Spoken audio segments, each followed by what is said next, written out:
여러분, 오늘은 사순절 세 번째 주일입니다.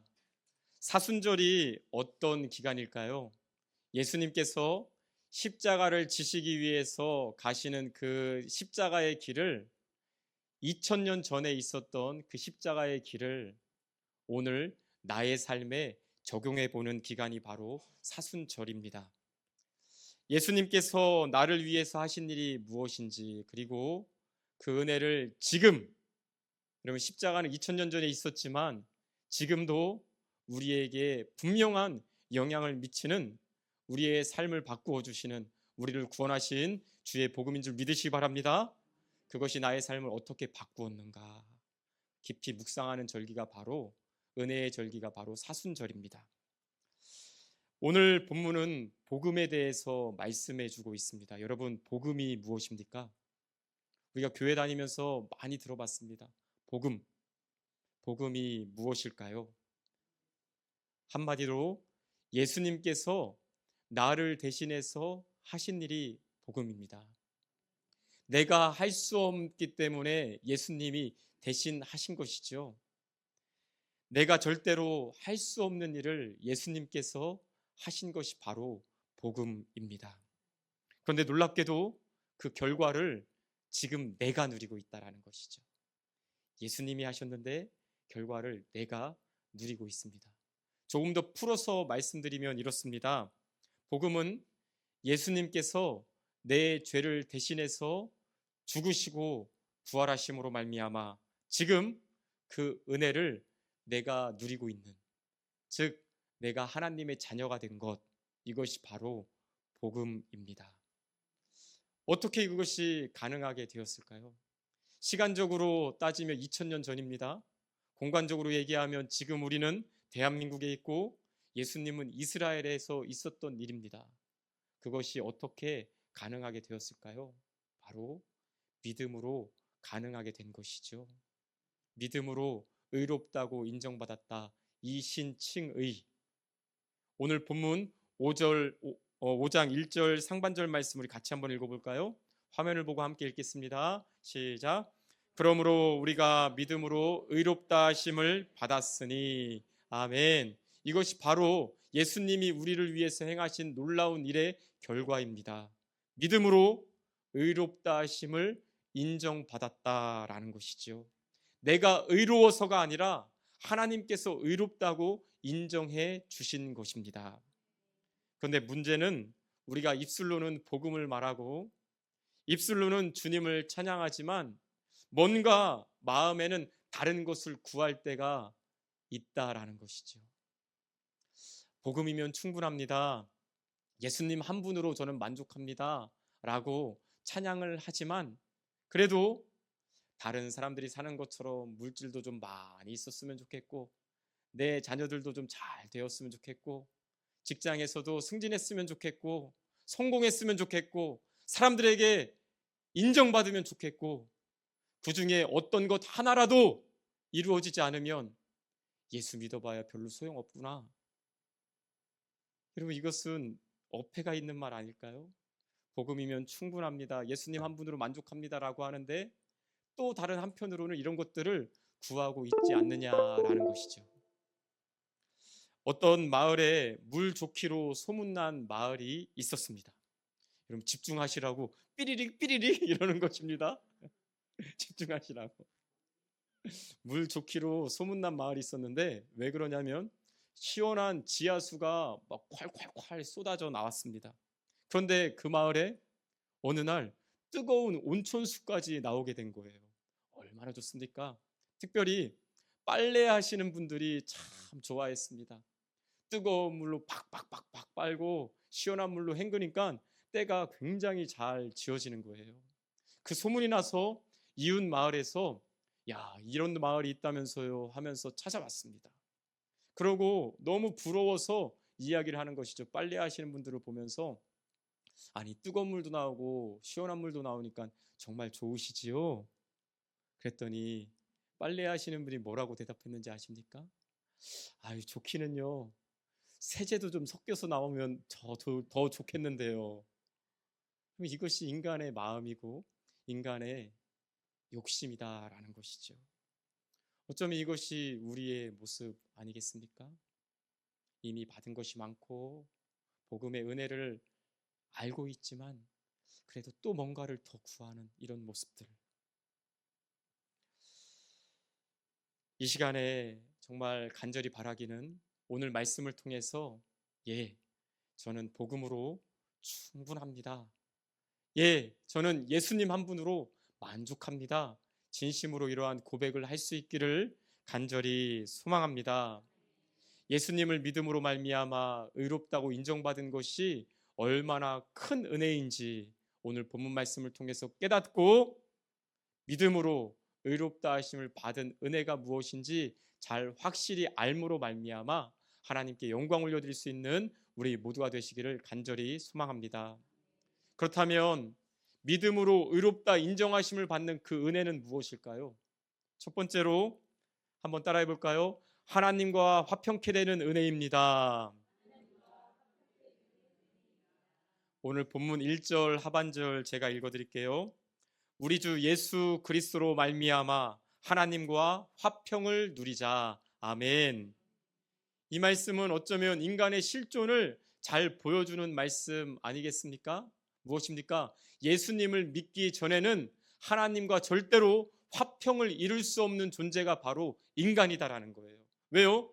모든 사람이 죄를 범하였음에 하나님의 영광에서 멀어졌기 때문에 하나님과 화평을 누릴 수가 없는 것이죠. 하나님은 죄에 대해서는 진노하시고 심판하시는 공의의 하나님이시기 때문에 그렇습니다. 예수님을 믿기 전에 우리 인간의 모습을 본문 10절은 이렇게 말씀해주고 있는데요. 10절 말씀 제가 읽어드리겠습니다. 곧 우리가 원수 되었을 때에 그의 아들의 죽으심으로 말미암아 하나님과 화목하게 되었은즉. 아멘. 그의 아들의 죽으심으로 말미암아 그 전의 상태는 어떻습니까? 우리가 하나님과 원수가 되었다라는 것입니다. 하나님과 전쟁 상태에 있었다라는 거예요. 창조주 하나님과 피조물인 인간이 전쟁을 하면 견딜 수 있는 사람이 어디 있겠습니까? 그런데 하나님과 원수가 되어서 하나님과 전쟁하는 상태에 있었다라는 것이죠. 인간은 태어나면서부터 본질상 진노의 자녀. 왜요? 모든 인간이 다 죄인이기 때문에 그렇다라는 것이죠. 인생의 가장 중요한 관계에서부터 사람은 화평을 누릴 수가 없는 존재가 되었습니다.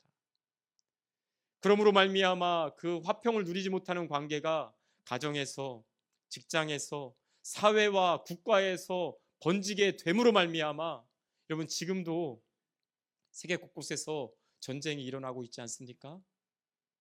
화평을 누리지 못하고 있다라는 것입니다.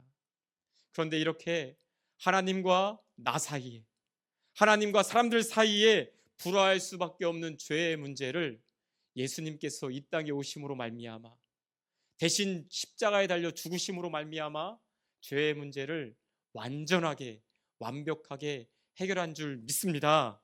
그래서 누구든지 예수님을 믿음으로 말미암아 의롭다 인정함을 받게 되고 하나님과 화평을 누리자. 할렐루야. 화평을 누리는 관계가 되었다라는 것입니다. 성도 여러분, 이것이 얼마나 큰 축복이겠습니까? 하나님과의 전쟁이 이제 끝이 났습니다. 하나님께서는 더 이상 우리를 원수로 보지 아니하시고 더욱이 하나님의 사랑받는 자녀로, 하나님의 자녀로 보신다라고 말씀해 주고 있습니다. 그래서 하나님 앞에 나아갈 때 더 이상 두려워하는 것이 아니라, 그럼 원수는 두려워하잖아요. 두려워하는 것이 아니라 하나님 앞에 화평하며 담대하게 나아갈 수 있게 되었다라는 것이죠. 이제 하나님과 우리 사이에 화평을 누리게 되었다면 그 화평을 다른 사람들과의 관계에서도 흘려 보낼 수 있기를 간절히 소망합니다. 하나님께서 우리를 받아주신 것처럼 우리도 다른 사람들을 마음으로 용납하고 받아줘야 합니다. 제가 이렇게 묵상하는데 어느 날 그래 이제 조금만 더 그러려니 하면서 살아보자 라는 생각이 들었습니다. 집에서 가정에서 배우자와 불화하면 얼마나 마음이 불편합니까? 자녀들과의 관계가 어그러지기라도 하면 얼마나 마음 가운데 상심이 큽니까? 저도 결혼 생활한 지 이제 20년 정도가 지나고 나니까요, 좀 깨닫겠더라고요. 그래, 그러려니 하면서 받아주자. 물론 제 아내가 저보다 더 그러려니 하면서 받아주는 부분이 많이 있을 것입니다. 이제는 20년쯤 살고 나니까요, 싸울 일이 없어서가 아니라 별로 싸우고 싶지도 않습니다. 어떤 분들은 저 안 싸웁니다 그랬더니, 목사님 싸우면 맞을까봐 두려우세요? 그러더라고요. 그럼 그게 아니라 싸우고 나면 얼마나 그 마음에 불편함이 있습니까? 그래서 싸우는 것보다 그러려니 하고 받아들이자라는 생각이 들었습니다. 이것이 바로 용납하는 마음, 용서하는 마음 아니겠습니까? 예수님께서 겟세마네 동산에서 야, 우리 기도하러 가자. 내 마음이 죽게 되었으니 우리 정말 가서 기도하러 가자. 제자들과 함께 겟세마네 동산에 가셨는데 제자들이 기도하지 않지요. 그때 주님이 그러려니 하셨습니다. 내 마음에는 원이로되 육신이 참 약하구나 하면서 제자들을 용납해 주셨죠. 그랬더니 그 제자들이 어떻게 변화되었습니까? 훗날 마가 요한의 다락방에서 모여서 열흘 동안 간절하게 기도하면서 성령 충만함 받기를 간절히 원하고 성령 충만함 받은 제자들로 변화된 줄 믿습니다. 예수님이 십자가에 달려 죽으실 때 주님을 3번이나 부인했던 베드로를 향해서도 주님은 그러려니 하는 눈빛으로 바라보았습니다. 부활하신 예수님께서 고기나 잡으러 가자라고 다시 옛날로 돌아갔던 베드로를 찾아가 주셔서 그러려니 하면서 아침을 차려주시고 먹어라 라고 말씀하여 주셨을 때 베드로는 주님의 양떼를 치는 귀한 사도로 세워진 줄 믿으시기 바랍니다. 이것이 바로 제자들을 향하여서 그러려니 하시는 주님의 모습, 오늘 저와 여러분들을 향해서 받아주시는 주님의 모습입니다. 하나님은 예수 그리스도로 말미암아 오늘 우리에게 하나님과 화평을 누리게 하셨습니다. 그리고 그 화평을 다른 사람들과도 누리는 자리로 우리를 불러주셨습니다. 이제 가정과 교회와 모든 관계 속에서 하나님의 화평을 실천하며 나아가는 여러분 되시기를 주님의 이름으로 축복합니다. 예수 그리스도로 말미암아 화평의 관계를 누리기 때문에 그 화평의 관계로 하나님께 영광 올려드릴 수 있는 우리 모두가 될 줄 믿습니다. 두 번째로 한번 따라해 볼까요? 은혜 안에 서 있는 축복입니다. 그렇습니다. 우리는 예수 그리스도로 말미암아 은혜 안에 서 있는 축복을 누리게 되었습니다. 여러분, 그런데 세상에는 엄밀한 의미에서 은혜라는 것은 없습니다. 언젠가 제가 동물의 왕국을 이렇게 보는데요, 새 둥지가 나오더라고요. 그 새 둥지에 새끼 새 3마리가 있었습니다. 2마리는 아주 막 눈빛도 초롱초롱하고 튼튼합니다. 그런데 1마리는 비실비실 너무나도 연약한 것이죠. 그런데 그 2마리가 연약한 1마리에게 어떻게 하는지 아십니까? 부리로 막 쪼읍니다. 그리고 둥지 아래로 떨어뜨려서 죽이는 것을 봤어요. 이것이 우리가 사는 세상의 모습 아닐까요? 세상에는 은혜가 없습니다. 그런데 오늘 본문 말씀은 전혀 다른 이야기를 하고 있습니다. 본문 2절 우리 함께 읽어보겠습니다. 2절입니다. 시작. 또한 그로 말미암아 하나님의 영광을 바라고 즐거워하느니라. 아멘. 우리가 믿음으로 서 있는 이 은혜에 들어감을 얻었다라고 말하고 있습니다. 우리는 예수 그리스도로 말미암아 은혜에 들어감을 얻은 자들입니다.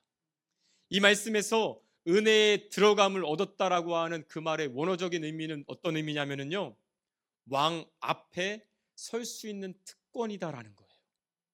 만왕의 왕이신 하나님 앞에 예수 그리스도로 말미암아 설 수 있는 특권을 얻게 되었다라는 것이죠. 그것을 아주 잘 보여주는 모형이 있습니다. 우리가 출애굽기나 레위기 말씀해 보면 성막이 나오지 않습니까? 성막은 성소와 지성소로 구분이 되었습니다. 아주 두꺼운 휘장으로 가로막혀 있어서 성소와 지성소로 구분이 되어 있는데, 성소는 제사장들만 들어갈 수 있는 곳입니다. 여러분, 못 들어가십니다. 구약시대면 못 들어가시는 거예요. 게다가 지성소에는요, 대제사장도 1년에 한 번밖에 들어갈 수가 없는, 가까이 나아갈 수 없는 곳이 바로 지성소입니다. 왜냐하면 지성소에는 법궤가 있는데, 여러분 한번 화면 보이시죠? 이 아래 부분이 법궤입니다. 십계명 돌판이 들어있고 만나 항아리가 들어있고 아론의 쌍난 지팡이가 있는 법궤예요. 법궤를 덮고 있는 그 공간을 보면은요, 천사 둘이 서로 마주 보면서 날개로 이렇게 덮고 있죠. 그 덮고 있는 법궤와 날개 아래의 공간이 바로 하나님이 임재하시는 곳, 시은좌, 은혜를 베푸시는 곳, 은혜의 보좌가 바로 저곳입니다. 그런데 저곳은 하나님이 임재하시는 곳이기 때문에 대제사장조차도 자신의 죄를 정결케 하고 제사를 드리고, 또 심지어 제사장의 옷에는 보면은 방울이 달려 있습니다. 석류 모양의 방울이 달려 있는데 끈을 묶고 하나님 앞에 1년에 한 번 대속제일에 들어갑니다. 딸랑딸랑딸랑 딸랑딸랑딸랑 방울 소리가 들리면, 아, 하나님 앞에 제사를 바르게 드리고 있구나. 어느 순간 방울 소리가 딱 멈춰 보십시오. 무슨 일이지? 죄로 말미암아 죽은 것 아닌가? 여러분, 근데 어떻게 끌어냅니까? 밧줄을 당기는 거예요. 왜요? 죄 있는 인간이 들어가면 또 죽기 때문에. 하나님이 은혜를 베풀어 주시는 시은좌이지만 사실은 어느 누구도 들어갈 수가 없는 곳이 바로 지성소였습니다. 그런데 예수 그리스도의 십자가의 죽음으로 말미암아 하나님과 화평을 하게 되고, 더 나아가서 은혜의 보좌 앞으로 나아갈 수 있는, 왕 앞에 설 수 있는 특권을 예수 그리스도로 말미암아 우리에게 주신 줄 믿으시기를 바랍니다. 히브리서 4장 16절 말씀, 우리 화면을 보고 같이 한번 읽어봅시다. 히브리서 4장 16절 시작. 그러므로 우리는 긍휼하심을 받고 때를 따라 돕는 은혜를 얻기 위하여 은혜의 보좌 앞에 담대히 나아갈 것이니라. 아멘. 이 말씀에 보면 은혜의 보좌 앞에 어떻게 나아간답니까? 담대히. 왜요? 특권이 있으니까요. 담대히라고 하는 말의 의미는 뻔뻔스럽게라고 하는 쪽에 더 가깝습니다. 죄인이지만, 나아갈 수 없지만 예수 그리스도 보혈의 공로를 의지하여서 뻔뻔스럽게 나아가도 된다. 이것이 바로 담대히 나아갈지니라라는 것입니다. 사랑하는 성도 여러분, 그렇다면 오늘 우리에게 있는 은혜의 보좌, 시은좌는 어디입니까? 바로 기도의 자리입니다. 우리 가운데 살아가다 보면 내 힘으로는 도저히 해결할 수 없는 그러한 문제들, 아픔들이 있습니다. 내 지혜로 풀 수 없는 여러 가지 일들이 있습니다.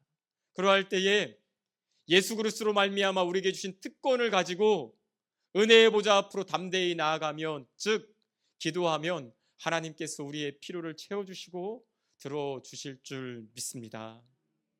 이제 우리 교회는 사순절 기간을 보내고 3월 30일부터 고난주간 특별 저녁 기도회를 하려고 합니다. 특별한 기도의 시간입니다. 하나님의 은혜를 힘입기 위해서 특별한 마음으로 나아갈 때에 우리 주님께서 오늘 이 시간에도, 또한 기도의 모든 시간 가운데도 역사하여 주셔서 은혜를 더하여 주실 줄 믿습니다. 여러분, 은혜가 무엇입니까? 내가 자격이 있어서 받는 것일까요? 아닙니다. 나는 자격이 없지만, 나는 연약하지만, 찬송가 563장 3절의 가사처럼 내가 연약할수록 더욱 귀히 여기사 높은 보좌 위에서 낮은 나를 보시네. 함께요. 날 사랑하심 날 사랑하심, 날 사랑하심 성경에 쓰였네. 아멘. 우리가 연약함에도 불구하고 하나님 은혜의 보좌 앞에 나아가서 주님, 제가 왔습니다. 저를 불쌍히 여겨주세요. 그럼 주님이 이렇게 말씀하시지 않을까요? 그래, 너 연약한 거 내가 다 안다. 그렇지만 내가 너를 더 귀하게 여긴다. 할렐루야. 이렇게 주님께서 말씀하실 줄 믿습니다. 하나님은 정말로 우리가 연약한 것을 정말로 아십니다. 그렇지만 은혜의 보좌 앞으로 나아갈 때 우리를 받아주시고 은혜를 베풀어 주십니다. 날마다 기도로, 날마다 은혜를 구하며 하나님 앞에 나아감으로 말미암아 때를 따라 도우시는 하나님의 은혜를 풍성히 누리시는 저와 여러분 되시기를 주님의 이름으로 간절히 소망합니다. 세 번째로 우리 마지막으로 한 번만 더 따라해 주시겠습니까? 환난 가운데 소망을 누리는 은혜입니다. 그렇습니다. 예수 그리스도로 말미암아 환난 가운데서 소망을 바라볼 수 있다라는 것이죠. 본문 3절 4절 말씀 제가 읽어드릴게요. 다만 이뿐 아니라 우리가 환난 중에서도 즐거워하나니 이는 환난은 인내를, 인내는 연단을, 연단은 소망을 이루는 줄 알미로다. 아멘. 본문에서 환난이라고 하는 말의 원어적인 의미는요, 외부에서 압력이 오는 거, 프레스가 오는 거예요. 그래서 내 폐부와 심장이 다 터질 것 같은 어려움이 바로 환난이에요. 그런데 말씀에서 뭐라고 합니까? 우리가 환난 가운데서도, 환난 중에서도 뭐 한대요? 즐거워한대요. 미친 거 아닙니까? 그럼 환난 가운데서 막 이렇게 외부에서 압력이 오는데 어떻게 즐거워할 수가 있겠습니까? 우리가 무슨 뭐 학대받는 것을 즐거워하는 자도 아니잖아요. 근데 왜 사도 바울이 이렇게 환난 중에서도 즐거워한다라고 말합니까? 그리스도 안에서는 환난이 환난으로 끝나지 않기 때문에 그렇습니다. 환난이 다가오면 그것으로 말미암아 더 큰 하나님의 은혜가 있다라는 것을 분명하게 증거해 주는 일들이 얼마나 성경에는 많이 있는지 모릅니다. 오늘 본문 말씀에 따르면 환난은 무엇을 부른다고요? 환난은 인내를 오래 참게 한다라는 것이죠. 또한 인내는 연단을 만든다라고 합니다. 연단은 이런 거예요. 연금술사가 있잖아요. 그렇죠? 정금을 만들기 위해서 불을 높은 온도로 불을 막 떼면은 그 금 속에 있는 찌꺼기들은 다 날아가게 되고 순수한 금만 남게 된다라는 것입니다. 마찬가지로 환난과 어려움이 올 때 우리의 믿음이 순수한 믿음인지 하나님의 은혜만을 바라는 믿음인지 검증이 된다라는 거예요. 하나님은 그냥 축복해 주시지 않으세요. 왜요? 축복이 오히려 저주가 될 수 있기 때문에 그래요. 우리가 정말로 축복을 받을 만한 그릇인지 검증을 하시고 거기에 하나님이 부어주시면 그 축복으로 말미암아 그 사람도 살고, 할렐루야, 그 주변에 있는 모든 사람들을 살기 때문에 환난을 통해서 하나님은 검증해 보신다라는 것이죠. 나의 가는 길을 그가 아시나니 나를 단련하신 후에 내가 정금과 같이 나아오리다. 할렐루야. 욥의 고백처럼 하나님께서는 시련을 통해서, 환난을 통해서 우리를 정금과 같이 만들어주시는 분이신 줄 믿습니다. 우리 안에 있는 신앙의 불순물을 제거하기 위해서 하나님은, 우리는 잘 이해는 되지 않지만 때로는 시련을 통해서 우리를 정결하게 하십니다. 내가 전혀 생각하지도 못하였던 고통을 주실 때도 있습니다. 그러나 분명한 것은 고통의 자리에도 예수님이 함께 하십니다. 십자가 위에서 예수님이 뭐라고 말씀하십니까? 너의 모든 질고를 지고 내가 죽었다라고 말씀하십니다. 모든 고통을 지고 예수님이 죽으셨습니다. 예수님이 함께 하신다라는 말씀이시죠. 우리는 그것을 믿기에, 환난을 통해 순수한 믿음을 빚으시는 그 주님을 믿기에 소망 가운데 즐거워할 수가 있는 것입니다. 혹시 여러분 가운데 환난이 있으십니까? 시련이 있으십니까? 인내하시기 바랍니다. 내 의지로 그냥 참는 것이 아니라 주님이 함께 하시는 것을 경험하시면서 참으시기를 부탁드립니다. 주님이 함께 하세요. 주님을 불러보세요. 내가 함께 한다라고 말씀하실 줄 믿습니다. 그 시련은 꽉 막혀 있는 동굴이 아니라 분명히 지나가는 터널이다라는 것이죠. 하나님이 함께 하심으로 말미암아 주님을 바라보며 소망 가운데 인내하시고 그 인내를 통해서 순수한 정금과 같은 믿음으로 나아갈 수 있기를 간절히 축복합니다. 세계적인 은광산으로 유명한 스페인의 알리칸테 지역이라는 곳이 있습니다. 그런데 그 지역은 원래는 은광산이 아니라 포도 농사를 짓는 곳이었습니다. 어느 날 포도가 주렁주렁 열리고 수확을 앞둔 어느 날 큰 산불이 나서 그 포도나무를 다 태워버렸어요. 사람들이 가슴을 치면서 이제 우리는 어떻게 해야 되나, 하나님을 원망하면서 하나님을 저주하면서 동네를 막 떠나기 시작하였습니다. 그런데 그 마을에 예수님을 믿은 지 얼마 안 된 성도님이 계셨어요. 그런데 얼마 전에 목사님께서 오늘 본문의 말씀처럼 소망은 인내를, 인내는 연단을, 환난은 인내를, 인내는 연단을, 연단은 소망을 불러주신다라고 하는 이 말씀이 기억이 난 거예요. 그러면서 목사님이 이 말씀 전하신 것은 결코 우연이 아닐 거야. 그런 믿음이 마음에 생겼고 그 믿음을 가지고 그래, 다시 한번 내년 농사를 준비해보자 라고 하면서 남은 사람들과 땅을 막 걷어내기 시작했습니다. 불탄 가지를 치우고 땅을 걷어내는데 이게 웬일입니까? 앞에서 뭐가 반짝반짝반짝 빛나는 덩어리가 있는 거예요. 알고 봤더니 포도 농장 뒤에 산이 있었는데 그 산이 은광맥이 있었던 것이죠. 산불이 나니까 그 뜨거운 열로 인해서 은이 녹아서 그 포도 농사 짓는 그곳에 뭉쳐 있는 것을 발견하게 되었고 훗날 은광맥이 있다라는 것까지도 알게 되었습니다. 근데 더 놀라운 것은요, 이 사람이 시련의 그런 환난을 믿음으로 잘 통과한 사람이었기에 사람들을 섬길 줄도 알고 하나님을 섬길 줄도 알고 교회를 세울 줄도 아는 믿음의 거부가 되었다라고 하는 이야기가 있습니다. 하나님은 때때로 우리 인생에 어려움을 주시기도 합니다. 그러나 절대 시련으로 끝나지 않고 그 시련을 통해서 하나님의 은혜를 경험하게 하실 줄 믿습니다.